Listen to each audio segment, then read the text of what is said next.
Growing up, I always knew my place in the family. The reliable one, the responsible one, the one who never asked for anything. While my sister, Emily, was a golden child, getting everything handed to her, I was the one fixing things behind the scenes. When my parents struggled with mortgage payments, I helped. When their car broke down, I covered the repairs. Medical bills, utility bills, I was the emergency fund they never acknowledged. It wasn't like I had an extravagant life. I lived alone in a modest one-bedroom apartment, working long hours as a remote programmer. My days were predictable: code, eat, sleep, repeat. No vacations, no breaks. Just making sure everyone else was okay. And for years, I told myself it was fine.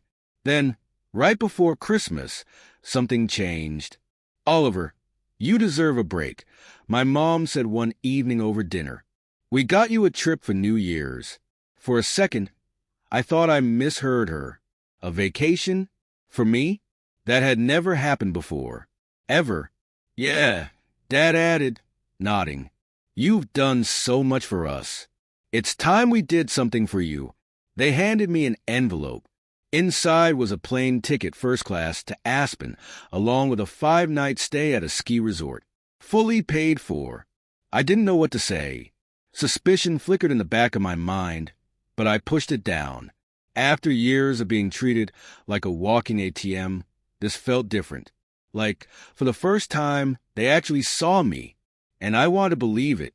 Wow! I finally managed. "I don't know what to say." "Thank you. You've earned it, honey," Mom said, squeezing my hand. "We want you to relax for once."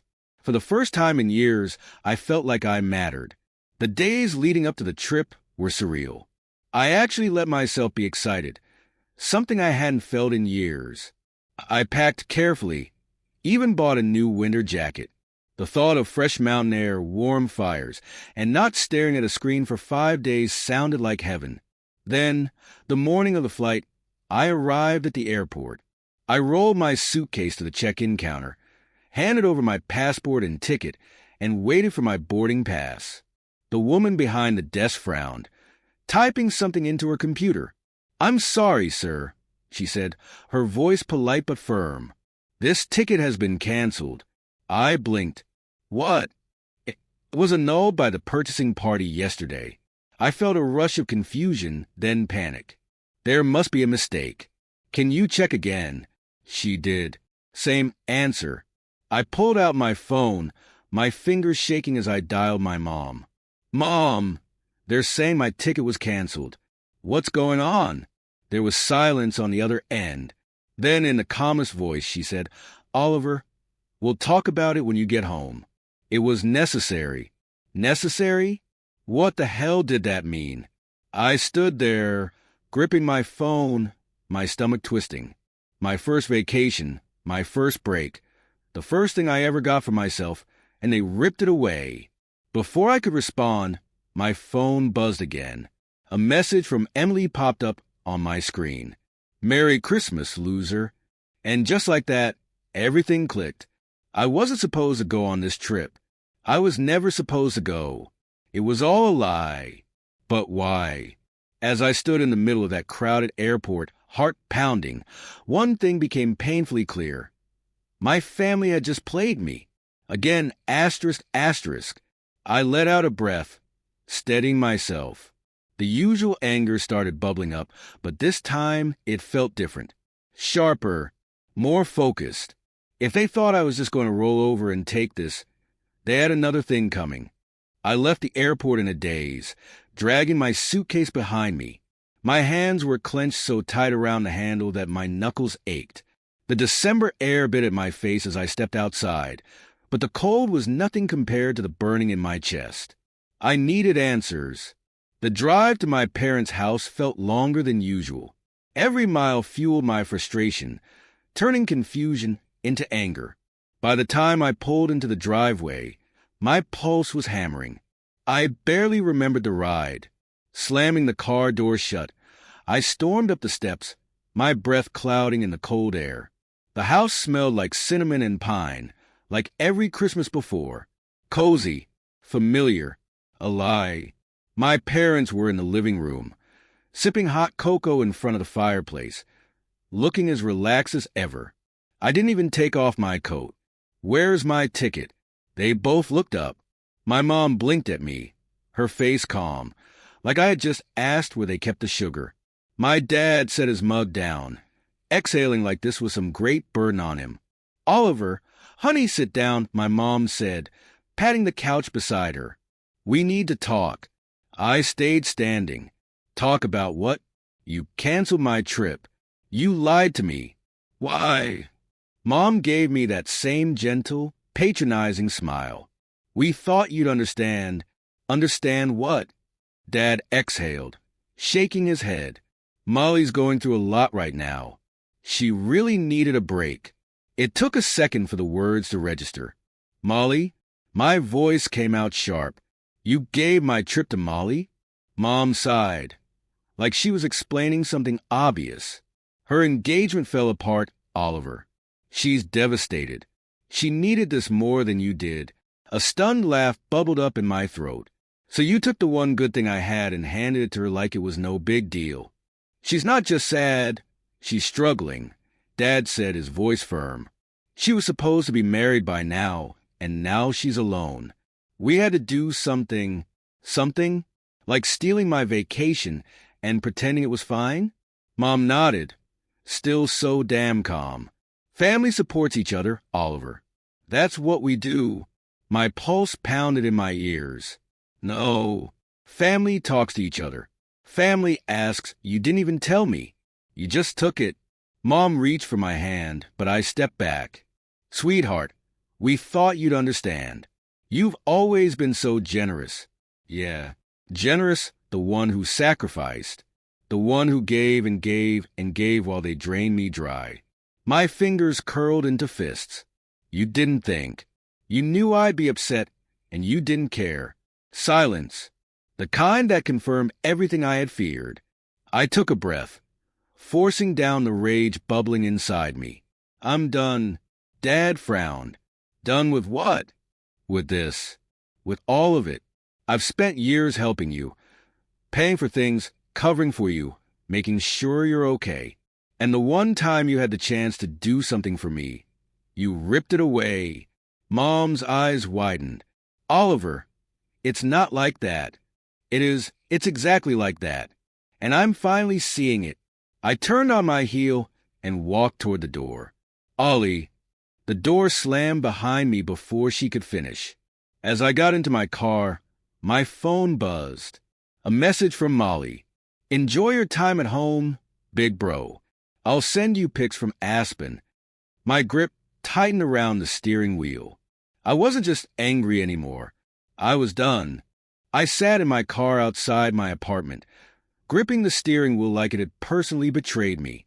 My jaw was so tight, I was pretty sure my dentist was going to find stress fractures at my next appointment. I needed a distraction, something to keep my brain from combusting. So, I did what any responsible adult would do in a moment of existential crisis. I opened my banking app, and that's when the bottom dropped out. My eyes locked onto the screen. A $15,000 transfer labeled mortgage assistance. Another one for auto expenses. My stomach twisted as I scrolled further. A brand new car purchase. Under my parents' names, my breathing went shallow. My parents had always talked about money like they were one missed bill away from setting up a GoFundMe. Every conversation was the same. Asterisk, we're just getting by, Ollie. It's so hard right now. We hate asking, but asterisk and like a total sucker, I fell for it. Every single time. Yet, here it was, a neatly tucked away savings account in their name, one I had never heard of before. They weren't drowning. They were stockpiling. While I was wiring the money like a walking ATM, they were securing their financial future. And the cherry on top? They bought my sister a brand new car while I was still driving the same truck from college. I let out a dry laugh, the kind that comes out when you're too stunned to even be mad yet. Oh, this is rich. I scrolled back even further. They'd been doing this for years. Small amounts at first, then bigger ones. One month they needed help with their health insurance, yet somehow took a trip to Florida. Another month they had barely scraped by, but had managed to renovate their kitchen. The timeline was as clear as day. Asterisk, I wasn't supporting struggling parents. I was funding their lifestyle, asterisk. Leaning my head back against the headrest, I exhaled slowly through my nose. This wasn't just one betrayal. This was a business model, asterisk, asterisk. I couldn't sit still. My apartment was just a few floors away, but the thought of pacing back and forth made my skin crawl. I needed movement. I needed action. I stormed up to my apartment, still gripping my phone like it might explode in my hands. I wasn't going to yell. I wasn't going to argue. I was going to be direct, cold, even. I opened our family group chat and started typing. Effective immediately. You won't be getting another dime from me. I'm done being your personal ATM. Find yourselves a new bank. Before I could second-guess myself, I hit send. Then, without waiting for a response, I left the chat. A weight lifted from my chest as I tossed my phone onto the couch. For the first time in years, I felt free. I woke up feeling lighter than I had in years. No more guilt. No more financial leeching. Just me and my hard-earned money. It was almost like I had given myself a raise overnight. But before I could even enjoy my coffee in peace, I knew I had one last thing to do. Pulling up my laptop, I logged into my bank account and started transferring every last cent out of the account my parents had access to. Savings, checking. Everything went into a brand new account under my sole name. No shared access, no accidental withdrawals, no more mysterious shortfalls. The free bank of Oliver was officially closed. As I hit confirm, a rush of satisfaction rolled through me like the first sip of a perfectly brewed coffee. Then came the knock at the door. Not frantic, not aggressive, just steady, persistent. The kind of knock that says, I know you're home, and I'm not leaving until you let me in. I sighed, already knowing exactly who it was. When I opened the door, there she stood, my mother, wrapped in her favorite heavy coat, her face already streaked with tears. She didn't waste a second before diving into performance. Ollie, how could you? We're family. Her voice cracked just enough to sound authentic, like a seasoned soap opera actress pulling out her best material. After everything we've done for you. Behind her, my father stood with his hands stuffed deep into his jacket pockets, shaking his head with an exaggerated sigh. If this is what you want, he said, dragging the words out like he was reading off a script. We'll manage. Somehow. But just know, this is painful. Painful? Oh, that was rich. I crossed my arms, leaning against the doorframe. Painful was working overtime for years while they spent my money on new kitchen counters and my sister's car. But I didn't say that. Instead, I just watched. They weren't angry. They weren't even surprised. No, they were playing the only card they had left, the "how could you do this to us" routine. We don't know what we'll do now, my mother sobbed. We never thought you'd abandon us like this. Abandon? That was a good one. I hadn't abandoned them. I had just stopped letting them use me, asterisk, asterisk. I took a deep breath, steadying myself. I haven't abandoned anyone. I just stopped letting myself be the family ATM. Her face crumpled even more, but I didn't budge. The old me, the one desperate for their approval, might have caved. But that version of me was gone. My dad let out another long sigh, like he was personally carrying the weight of the world. Well, if that's your decision, he trailed off, waiting for me to feel guilty, to fill the silence with an apology. I didn't. I just nodded. It is. With one last glance at my father, who, let's be honest, looked more annoyed than heartbroken, I stepped back inside and shut the door. For the first time in my life, I wasn't just free. I was untouchable. The peace didn't last long. I had barely finished my second cup of coffee when my phone started buzzing like it was trying to escape my desk. At first, I ignored it. I already knew what this was about. But after the fifth notification in a row, curiosity got the better of me. Tapping the screen, I saw a flood of messages. The first one, from my Aunt Lauren. How could you do this to your parents? The message practically dripped with judgment. They did everything for you, and now you just abandon them when they need you most.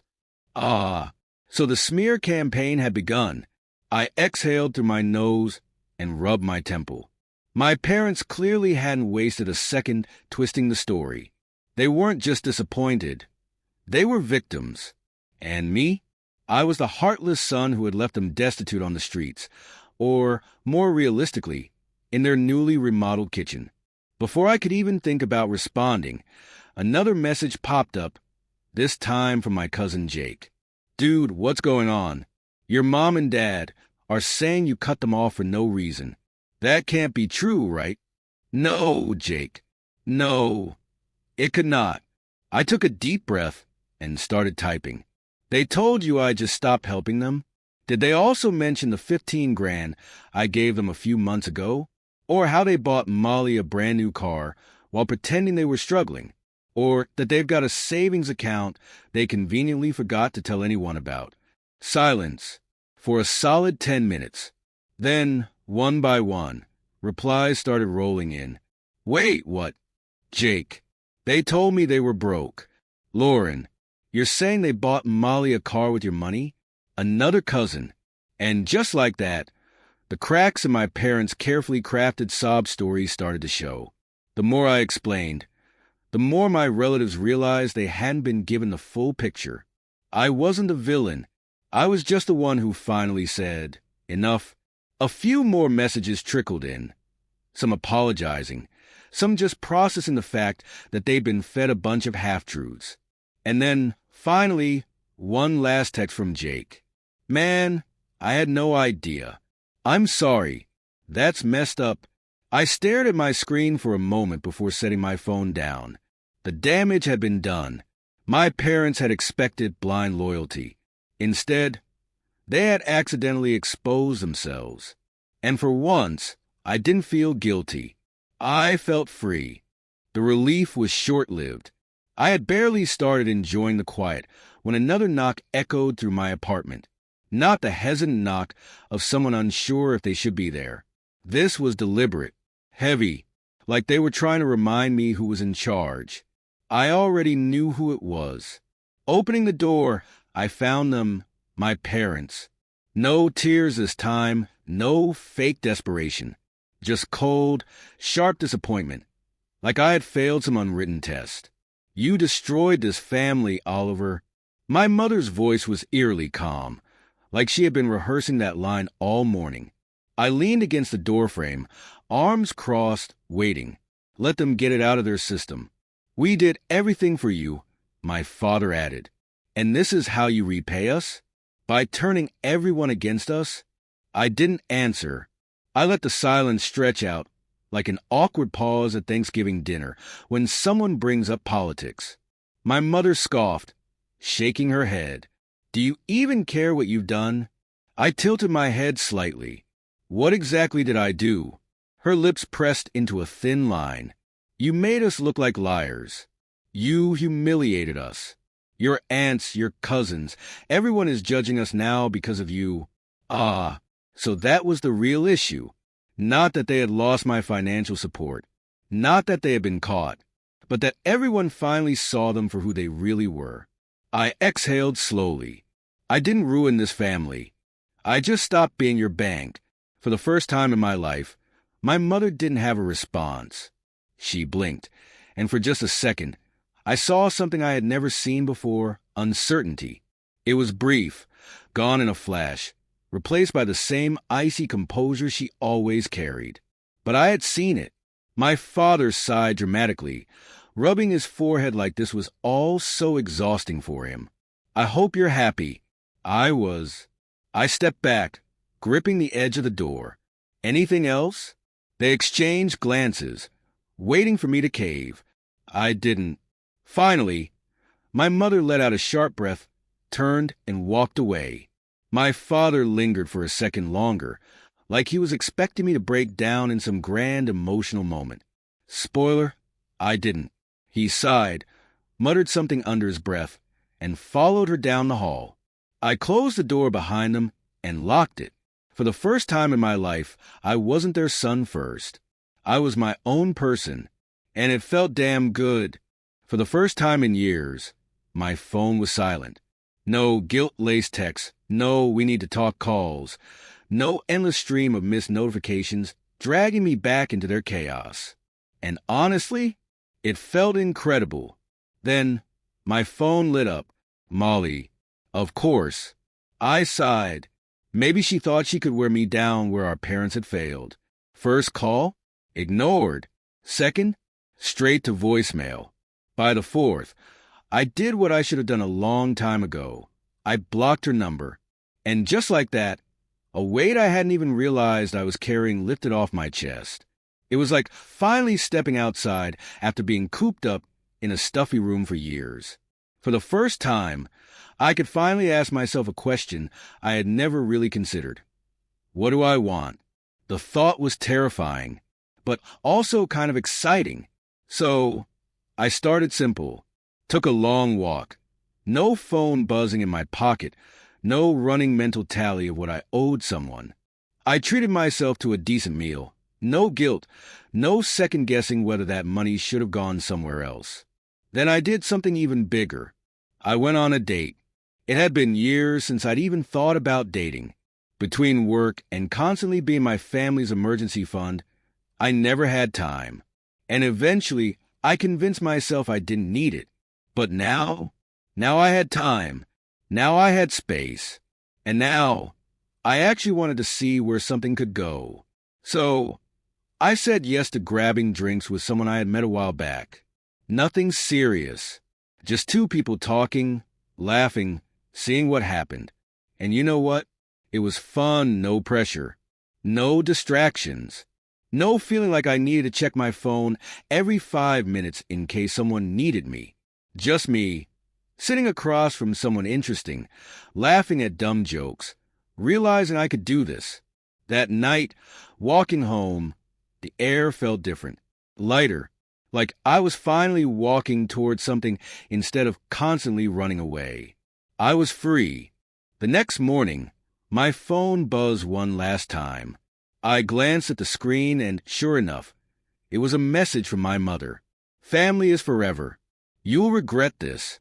I stared at it for a moment, waiting for the usual wave of guilt or second-guessing. But instead, I just felt nothing. No urge to explain myself. No need to defend my decision. Just a quiet certainty that I had done exactly what needed to be done. I didn't reply. I didn't overthink it. I just held down the message, hit delete, and set my phone down. No dramatic speeches. No last words. Just silence. And for the first time, I loved it that way. With my phone finally free of their constant reminders, I did something revolutionary. I lived my day for me. A slow morning with my coffee, no frantic texts interrupting. A long drive with the windows down, music blasting, no pressure to be anywhere. A stop at my favorite bookstore, where I wandered for an hour without a single responsibility pulling me away. Weirdly enough, making choices just because I wanted to felt almost unnatural. But man, it felt good. For years, my life had been a never-ending to-do list, filled with things I didn't even want to do. Their problems, their needs, their expectations. And now, all of that was gone. And yet, the world hadn't ended. No one had collapsed without me. No fires needed putting out. No sudden financial crises magically appeared now that I wasn't around to throw money at them. I wasn't their fixer anymore. I wasn't their ATM, their problem solver, their emotional support system. I was just me, and that was enough. As I drove home that night, something settled deep in my chest.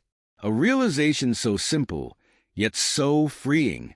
I wasn't just free from them. I was finally free for me. And damn, it felt amazing.